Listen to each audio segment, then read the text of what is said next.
Saan ka na naman pupunta, girl?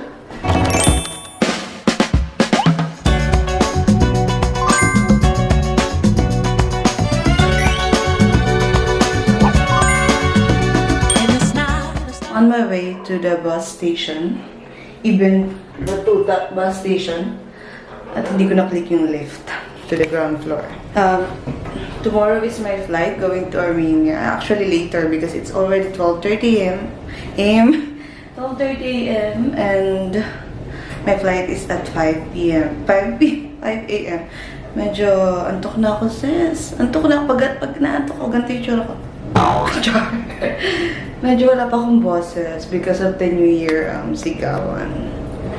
And this is my look. I'll show you. For the turtleneck. That's my bag. And backpack.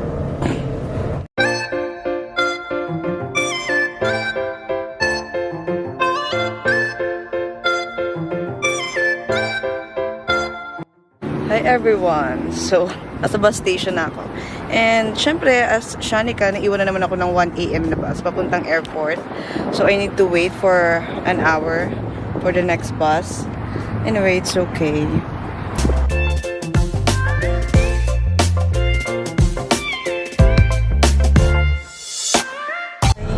So, I'm already inside the bus and wala pang ibang pasahero. Bus will leave at 2 and it will arrive in Abu Dhabi airport around 3:15, 3:30, like that. So I purchased the ticket here in Ibn Battuta for 35 dirhams, which is very convenient for all the passengers from Dubai going to Abu Dhabi airport.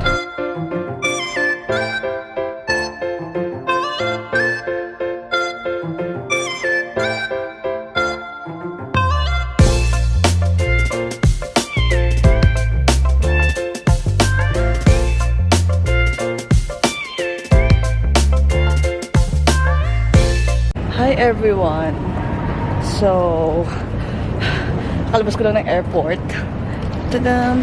And nandito ako naghintay for the bus going to the city center. And, ang lamig. Kita nyo ba yung bugo ng bibig ko? Dracarys, char. Antok na ako. Gusto ko na matulog. Loko pa ako ni kuya. Sabi niya holiday daw, walang van. Parang city center. So, wag tayo papaloko. Though, sanay na ako, char. Tatawa kay kuya na mamilit siya. Parang kikidnapin niya ako bigla. Sasakay niya ako sa sakyan niya. Di ako prepared. Bakit na pa sa Yerevan? Ang lamig. Tiis ganda. Char. Tiis lang, walang ganda. Ako. Pala yung cost, 300 dirham yung cost dun sa bus, express bus going to Republic Square. And every 30 minutes yung departure niya. So, 10:41 pa lang. 10:41 ba? Oo, 10:41. So, I think mga 11. Pero wala pang bus kasi and wala pang pasahero ako pala. Naghihintay ako for the bus. I-chika ko na lang sa inyo anong nangyari inside. Ba't ako natagalan? So, visa on arrival ako, diba? So, hindi na ako nag-apply ng e-visa. Kasi nga akala ko naman, automatic na siya. Like Georgia, ganon. Tapos, kailangan ko pa pala mag-fill out ng form and everything. And I have to pay and then go back. And they put the sticker of the visa on my passport. So, ayun. 3,100 dirham yung binayaran ko. So, nakapag-withdraw ako ng wala sa oras. So, okay lang naman. Para at least may drum na ako. Yung pangalan ng ano nila, currency nila is Armenian drum. Natutuwa ako sa usok. Wala akong voice. Hoy, ang lamig na ng kamay ko. Nanginginig na siya. Tapos yung cheeks ko medyo nag-blush na. Char. The weather today is -3. And mamaya mga -7 na, mamayang gabi. So, tingnan natin kung kayanin pa ng Kempfet. Kasi parang ang mangyayari is staycation in Yerevan.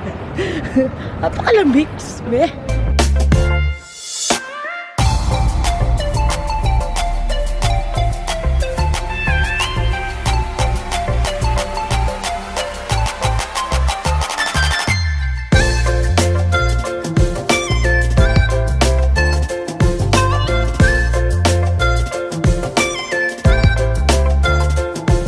Everyone. Magti-12 noon pa lang dito. Sa Armenia namin, char. So, hindi pa ako pwede makapag-check-in. So, iwan ko na lang yung luggage ko muna sa reception. So, I'm just walking around and enjoying the weather. Char! So, the location of the hostel is perfect thanks to my kuya. He stayed there before. And malinis siya so far. And they have bidet. Bidet is life. Backlighting. Wala akong Google Map kanina, pero nag-download ako ng ng offline map sa area kung saan located yung hostel. So, for me to locate easily the hostel. Pero ang ginamit ko pa din yung sinend ng kuya kong picture. So, ayun, nakuha ko naman siya. Natagpuan ko naman siya. I'm looking for cafe where I can have my coffee. First coffee in Armenia. Most of the cafes and stores here very Christmassy pa because tomorrow is their Christmas day. And it's January 6 tomorrow. So, wala, parang ang sarap nito. Na-distract sa food. Ang dami ng Christmas lights and everything. Mga Christmas trees.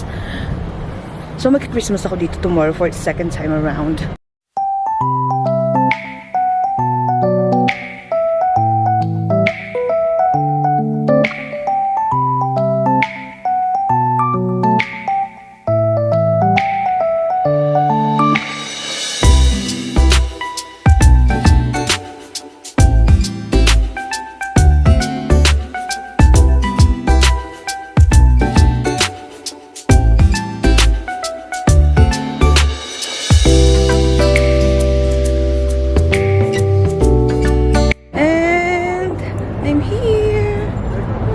This is the Republic Square.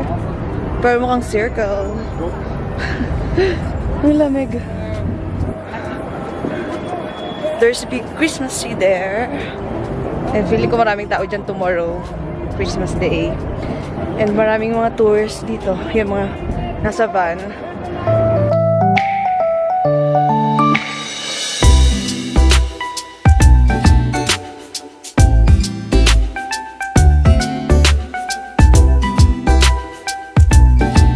Hi, I'm going back to the hostel now because I'm gonna check in. It's already 2 p.m.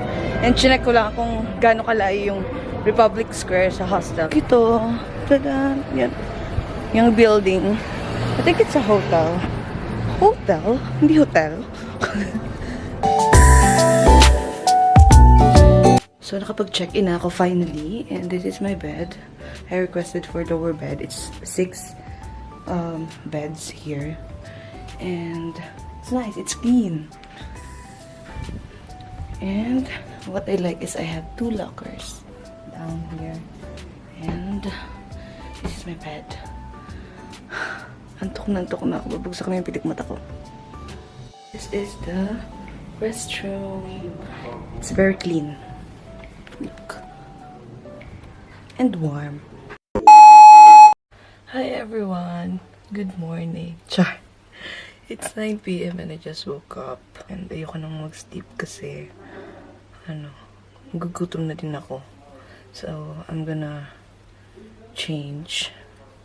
I'm gonna go out. I'm going to SAS food court something. Na-recommend na naman siya ng kuya ko. Sarap daw yung pork shawarma doon. Okay, magsha-shawarma pa din ako kahit nandito ako sa Armenia. Pero pork. I'm gonna get ready. And I'll update you guys later. Pag siniswerte nga naman ako, close yung SAS food court kasi nire-renovate nila. So I'm looking for other options. I'm on the other side. And just checking out restos where I can eat. I'm starving.